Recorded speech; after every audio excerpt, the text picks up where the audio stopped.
2, 1. Hey, this is Ed Clay with Fight Theater. I'm here with Eric Silver, who is a black belt with Rickson Gracie. Eric, how you doing? Good, Ed. How's it going? It's fantastic, super fantastic, actually. So tell us a little bit about what you do, your school, your background. How long you been doing the martial arts? We were the first affiliated school in the country under Hickson. We've been with Hickson now for 15 years. I started in 1971 in judo. Karate started in 1978 and then started with Hickson in 94. And we're basically the East Coast affiliate now.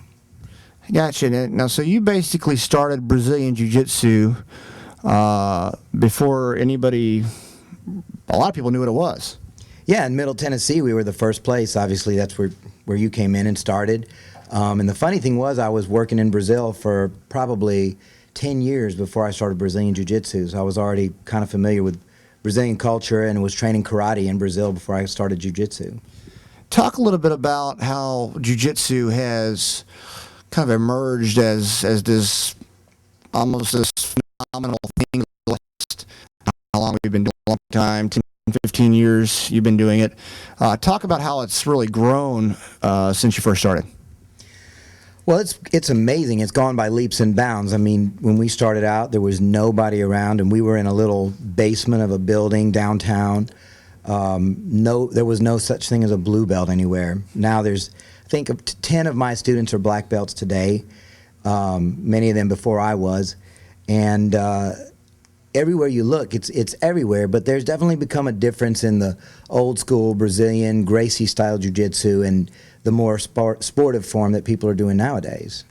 Now, I guess Eric Silver was my first instructor. You were a blue belt when I started, and it's kind of amazing now because you go on the mats and there's multiple blue belts, multiple purple belts, multiple brown belts. What's it like? Because back then, we didn't have a lot to choose from. I mean, it was hard to learn. Mm-hmm. And talk a little bit about how that's changed. I told Hickson back in the old days, I said, I almost feel incompetent to be teaching here. I mean, I'm a black belt in traditional Japanese karate, and I'm a blue belt in jiu-jitsu. And I remember he said, it's a one-eyed general can lead the blind army. You need to know more than they know. So my challenge was always to stay ahead of the curve. Sometimes I think the curve gets ahead of you.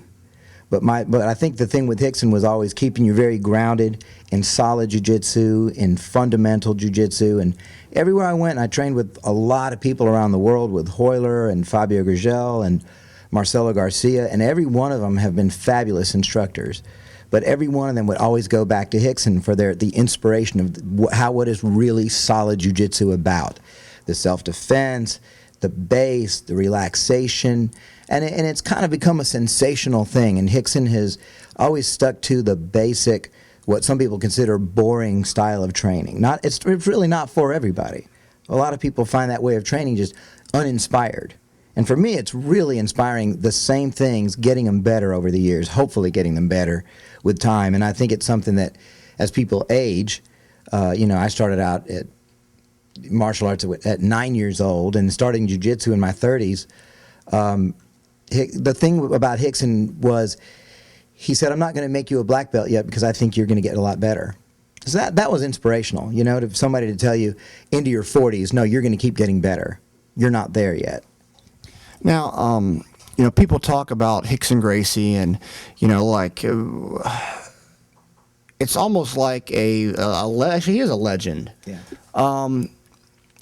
You've been able to train with him, which is most people have never got to meet him, never get to spar with him, let alone be his friend and actually be able to train with him. Talk about Hickson and what he's like. It's hard to describe a person in a few words, but Rickson Gracie is the kind of person who looks for the best quality in whatever it is. If I made some coffee for him, he'd say, I bet if you ground the beans a little more, this would have a little more flavor. Hey, if you cook that oatmeal a little longer, the water would go down a little bit. And he's always been about making things better. And that include, I think, a friendship, a jiu-jitsu student, He liked, to build something, to build something around the house, just to make it great.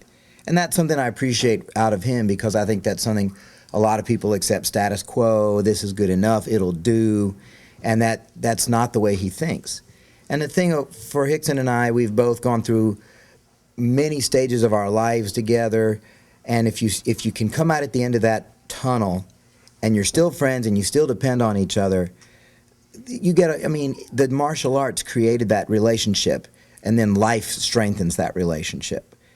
Same with you, been through stressful events in life on either side, and you got a bond through the martial arts, because the martial arts is teaching you, hopefully, how to handle those stressful situations as your life changes. When you got a good teacher, which Hickson, I think, is one of the best, and hopefully I'm emulating that, you're giving people skills, and having each other through those times of your life, I think you develop friendships and strengths that most people will never experience.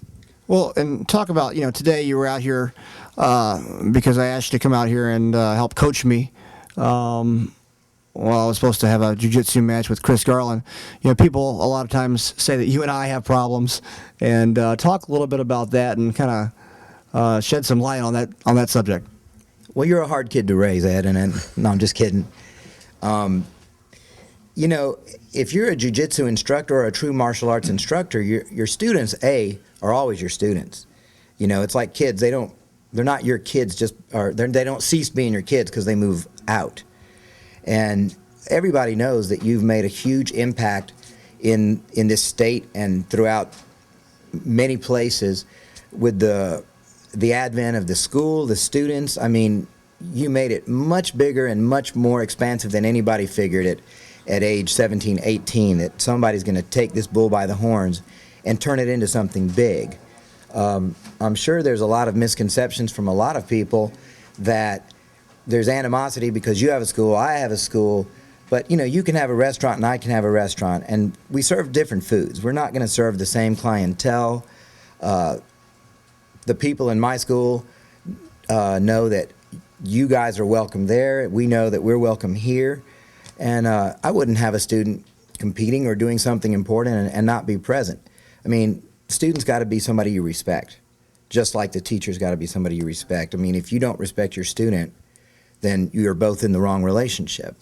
So I think that people should understand that the respect for myself and Ed is mutual. It'll always be that way. It's not fake. It's not phony. It's sort of, I'm not going to say father and son, maybe uncle and nephew, although I'm old enough to be your dad. And those situations just make you stronger. And fortunately, we live in a big city, in a big world. There's room for everybody. We complement each other. I wouldn't try to take fighters and turn them into pro fighters because I don't have the time and I don't have the facility.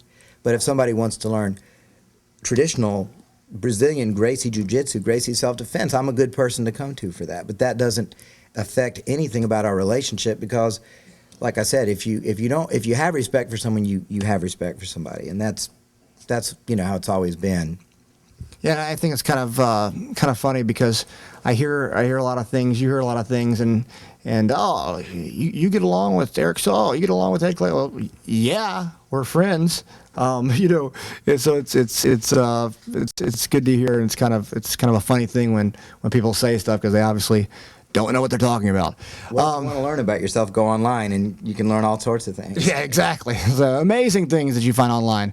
Is there anything else that you'd like to talk about in closing about the martial arts, about Hickson, about your school, or anything else? I think people always come around asking, how do you find a great school, and how do you know if you have a good instructor?